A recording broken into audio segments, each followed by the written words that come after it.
Assalamualaikum warahmatullahi wabarakatuh. Waalaikumsalam warahmatullahi wabarakatuh. Alhamdulillah wa syukurillah wa la hawla wa la quwata illa billah. A'udzu billahi minasyaitonir rajim. Bismillahirrahmanirrahim. Ya ayyuhan nas, inna khalaqnakum min dzakari wa unsa wa ja'alnakum syu'uban wa qabaila lita'arafu. Inna akramakum indallahi atqakum.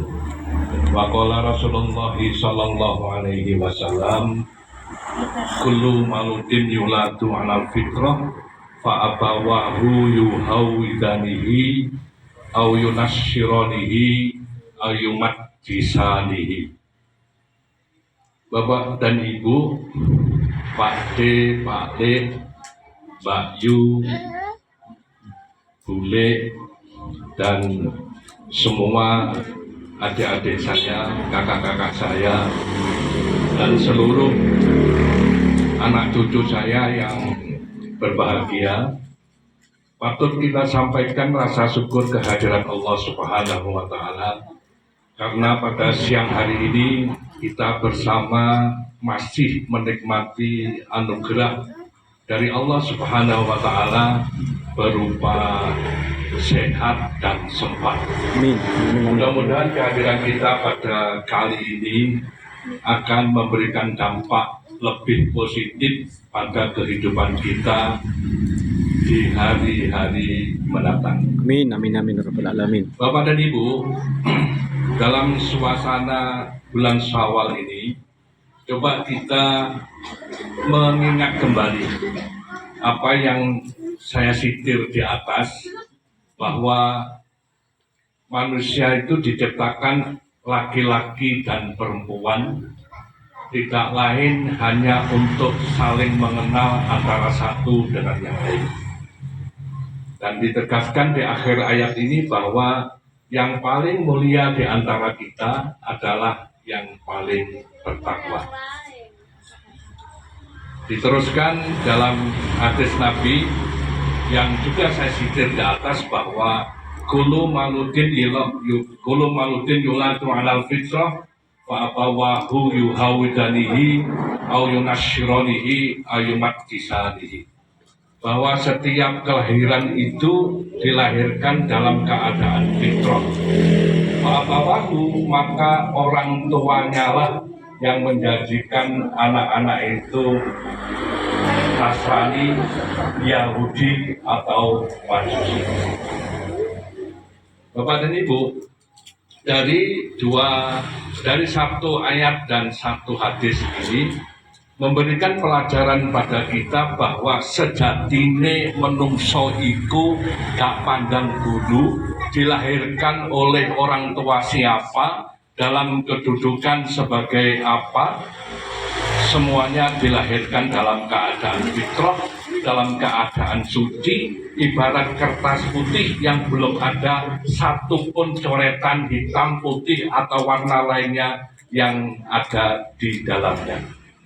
Artinya juga bahwa jika kemudian kita menjadi sekarang, Allah memberikan umur panjang pada kita, memberikan kesehatan kepada kita, itu lebih karena akumulasi dari perjalanan hidup kita yang memang oleh Allah Subhanahu wa Ta'ala tetapkan. Artinya pula bahwa kita sejatinya gak punya apa-apa sejak kita lahir dari dunia. Kita sekarang punya rumah, kita sekarang punya motor, kita sekarang punya mobil, itu lebih karena ikhtiar dari masing-masing pribadi kita. Nah, untuk itu apapun yang kita miliki, apapun yang menempel dalam diri kita, apapun anugerah yang oleh Allah Subhanahu wa Ta'ala tetapkan menjadi bagian dari sejarah hidup kita, kita syukuri. La in syakartum la azidannakum wa la in kafartum inna adzabi lasyadid. Sok sapa wonge sing pinter syukur atas nikmatku, kata Allah, maka saya Allah akan memberikan nikmat yang berlebih-lebih. Namun ingat, sok sapa wonge sing kufur, sing gak mengakui nikmatku, ketahuilah, kata Allah, azabku sangat pedih. Bapak dan Ibu, saudara-saudara saya, terutama anak cucu saya, keluarga besar Bani Bashiron, silaturahmi yang kita adakan rutin ini kita jadikan sebagai wadah, sebagai sarana, sebagai alat untuk upgrading diri, untuk meningkatkan apapun status kita menjadi lebih baik dari waktu ke waktu. Ini penting agar silaturahmi itu tidak sekedar seremoni, silaturahmi itu tidak sekedar nggawa duit arisan, mari ngono wis mari yo mari, gak ono dampak yang lebih bisa dinikmati, dirasakan oleh setiap pribadi yang hadir dalam silaturahmi ini. Jadi pertama saya izin mengajak saudara-saudara untuk ya apa caranya hidup itu sabar. Setiap orang punya cerita, dan sabar itu tidak hanya sabar ketika kita ditakdirkan oleh Allah menerima ujian. Sabar tidak hanya ketika kita mendapati cobaan, ujian, gangguan, bahkan ancaman. Tapi syukur ketika kita menerima nikmat berlebih-lebih dari Allah Subhanahu wa Ta'ala.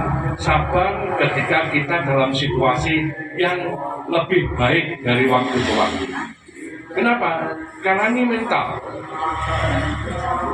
Karena ini menyangkut pola pikir, menyangkut mindset. Dan pola pikir kita itu menentukan masa depan kita. Seperti apa pola pikir kita, itulah yang akan menjadi cermin seperti apa kehidupan kita mendatang. Jadi, kalau mau merubah nasib, ya seperti yang disampaikan Allah dalam salah satu ayatnya, bahwa innallaha la yughayyiru ma biqaumin hatta yughayyiru ma bi anfusihim. Allah tidak akan pernah merubah nasib suatu kaum kecuali kaum itu sendiri yang merubahnya. Dan satu-satunya cara, satu-satunya jalan untuk bisa merubah nasib itu adalah dengan merubah pola pikir, dengan merubah mindset. Karena mindset itu adalah masa depan kita. Jadi yang penting itu, kita dari Sawah Jajar ke Telekung, dari Batu ke Telekung, dari tempat yang lain ke Telekung. Itu pekerjaan fisik. Dari Tuban ke Telekung, itu pekerjaan fisik. Tapi siapa yang memerintahkan sehingga anggota fisik kita sampai pada tempat ini? Itu adalah mindset. Itu adalah pola pikir. Jadi rata-rata orang besar dan sukses itu belanja mereka adalah kebutuhan leher ke atas. Karena mereka yakin kalau kebutuhan leher ke atas ini terpenuhi, maka secara otomatis, automatically kebutuhan leher ke bawah itu akan terpenuhi. Kebutuhan leher ke atas itu apa? Mindset, ilmu pengetahuan. Orang punya sopan santun, orang tidak punya sopan santun, orang punya akhlak, orang tidak punya akhlak. Itu semua bermula dari cara berpikir, bermula dari mindset, bermula dari pola pikir. Jadi hal yang terpenting dalam hidup ini adalah ya apa caranya dari waktu ke waktu mindset kita itu kita perbarui, kita perbaiki. Nah, bagaimana cara memperbaikinya? Ya kita tinggal tanya pada diri kita masing-masing. Kita ingin hidup seperti apa? Maka seperti itulah kita harus mencari orang-orang yang sejalan dengan keinginan hidup kita. Tuh, seperti doa misalkan. Doa itu bukan karena khusyuknya sehingga terkabul. Bukan. Doa terkabul itu bukan karena khusyuknya, tapi karena ikhtiar keras yang mengiringi doa yang khusyuk tadi. Doa itu arah, tujuan. Ikhtiar itu adalah jalannya, tindakannya.